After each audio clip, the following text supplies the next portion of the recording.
So ఈ courses ఏ విధంగా ఉంటాయి? సామాన్యులు అంటే ఎటువంటి విద్యార్హత లేకుండా కూడా కోర్సెస్ చేయవచ్చా? సో మినిమం అయితే 10th క్లాస్ పాస్ అయి ఉండాలండి. ఓకే. 10th క్లాస్ పాస్ అయిన వాళ్ళకి డిప్లొమా ఇన్ యోగా కోర్స్ చేయొచ్చు, కొన్ని యూనివర్సిటీలు ఆఫర్ చేస్తున్నాయి. అదే మీరు ఇంటర్ కానీ పాస్ అయితే degree BSc in yoga join అవ్వచ్చు, అది కూడా కొన్ని యూనివర్సిటీలు ఇస్తూ ఉన్నాయి. మీరు డిగ్రీ కానీ పాస్ అయ్యి ఉంటే, అంటే ఆల్రెడీ డిగ్రీ పాస్ అయ్యింది, ఇప్పుడు దాకా మీరు యోగా చేయలేదు, డిగ్రీ పాస్ అయితే పీజీ డిప్లొమా ఇన్ యోగా చేసుకోవచ్చు. డైరెక్ట్ పీజీ డిప్లొమా, కాకపోతే డిగ్రీ పాస్ అయ్యి ఉండాలి, minimum requirement. PG diploma in yoga finish అయ్యాక మీరు డైరెక్ట్గా ఎంఎస్సిలో లాటరల్ ఎంట్రీ కింద ఎంటర్ అవ్వచ్చు. 1 year కోర్స్ తగ్గిస్తారు మనకి మీరు పీజీ డిప్లొమా చేస్తే. సో ఎంఎస్సి యోగా అయిన తర్వాత మీరు ఒక ఎంట్రన్స్ టెస్ట్ రాయాల్సి ఉంటుంది, యూజీసీ నెట్ ఎగ్జామ్.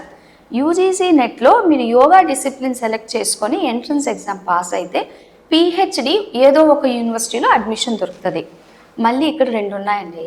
మన గవర్నమెంట్ ఆఫ్ ఇండియా ఎవరికైతే యూజీసీ నెట్లో మంచి మార్క్స్ వస్తుందో, ఎవరైతే స్కాలర్షిప్ కింద జాయిన్ అవుతారో వాళ్ళకి నెలకి 38,000 రూపాయలు కూడా ఇస్తుంది.